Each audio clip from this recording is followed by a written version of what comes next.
quell'urlo lì è stato, diciamo, liberatorio quest'anno, perché non ce l'aspettavamo di certo di vincere quest'anno. Dalle squadre che c'erano, noi siamo tre ragazzi, ok Tiziano, ma cioè, sapevamo tutti e tre che non eravamo i favoriti. E riuscire a portare a casa anche quest'anno questa vittoria inaspettata è stato bellissimo. Storia di un'amicizia e di un successo, anzi due. Tiziano Moia, Giulio Simonetti e Andrea Faddi hanno scritto il nome della Gemona Atletica per la seconda volta consecutiva nell'albo d'oro della prestigiosa staffetta tra rifugi.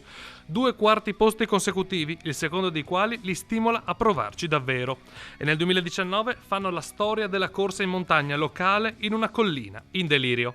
Passa il Covid, passano 2 anni ed eccoli di nuovo, ma stavolta non era scontato. Io ci credevo poco, anzi proprio non ci credevo, non ci pensavo, anche considerata il mio livello di forma, che non era quello dei giorni migliori. Visti anche gli avversari, vista la mia forma, proprio diciamo non sono neanche ero così rassegnato, diciamo, che non sono neanche arrivato sotto pressione, diciamo, il giorno della gara. Poi quando sono partito, vedere Tiziano che è arrivato su in volata mi ha messo un'adrenalina, insomma, che mi ha fatto partire molto forte. Un'amicizia partita dalla Moggese, dove si conoscono Andrea e Giulio. Poi un giorno Andrea incontra Tiziano su un sentiero. Scopre che anche il compaesano ha iniziato a correre e da lì i tre non si separeranno più, passando in seguito alla Gemona Atletica e decidendo di provare assieme la regina delle staffette. Ci credevamo sempre troppo poco, perché una gara così importante, così mitica, ci sembrava troppo, però abbiamo provato e grazie alle parole di Tiziano e grazie al lavoro di quell'anno lì abbiamo fatto quello che è successo. Descriverei Tiziano come il motivatore principale della squadra, quello che ha iniziato a crederci per primo a una possibilità di vittoria. Poi noi io e Andrea ci facciamo pian piano convincere e poi alla fine è andata bene, insomma. I compiti sono sempre quelli: Tiziano la salita, lui che sta diventando uno degli scalatori più forti del panorama italiano, Giulio lo spinotti o la traversata e poi Andrea a tutta discesa. Il traverso, che è molto particolare, lo sappiamo, perché contiene un pezzo che è praticamente verticale su una ferrata.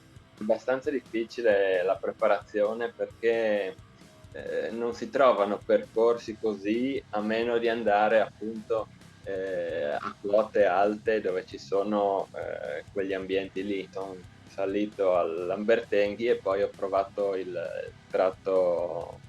mio tratto di gara facendo delle ripetute, quindi ogni, diciamo, pezzo in cui era suddivisibile il percorso lo facevo a ritmo gara e poi mi fermavo, anche per riflettere un po' sulle vie migliori da prendere mentre stai correndo, perché non è sempre, cioè non c'è una via unica, ma in certi posti devi scegliere tu dove appoggiare i piedi, quale percorso scegliere, insomma, sul prato per esempio. Il discesista io ho dovuto per forza di cose farlo, avendo Tiziano che è forte in salita, avendo Simonetti che comunque se la cava meglio di me in salita e comunque sul traverso, ho dovuto per forza scegliere la discesa. Comunque io avevo già fatto molte edizioni, questa era la nona, quindi diciamo che la conoscevo bene. La discesa io la preparo molto in pista, avendo quei 2 chilometri di asfalto finali e da fare molta velocità. Poi un 2 dritte me le dà Tiziano sicuramente, anche Giulio che è stato discesista sempre a collina, ha fatto il miglior tempo un anno. Sulla parte tecnica è solo da provare in montagna, solo tante prove, tante corse in discesa. Poi una cosa che mi piace negli ultimi 2 anni ho imparato ad odiarla perché comunque la tensione al cambio è sempre grande e comunque sì, si impara a convivere, ecco. Ma quest'anno diciamo che io mi aspettavo, dietro i pronostici, di non vedere Giulio arrivare e ero un po' più tranquillo. Poi quando l'ho visto arrivare, ho visto una maglia bianca o un caschetto bianco, oh, cavolo, ci risiamo, ho detto, e niente, lì devi solo spingere, spingere, spingere. E ora? Quali sono i progetti per il futuro? Io sento di aver già raggiunto il mio sogno, che era quello di correre con la maglia dell'Italia, e l'ho fatto nel 2018 in Galles.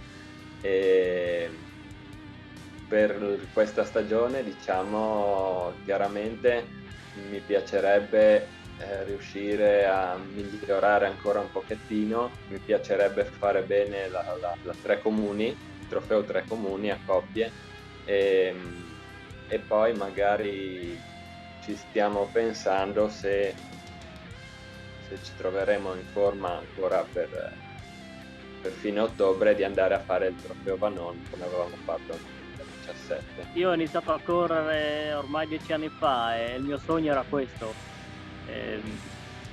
Io magari fare bene a un campionato nazionale insieme agli altri 2 sarebbe bellissimo.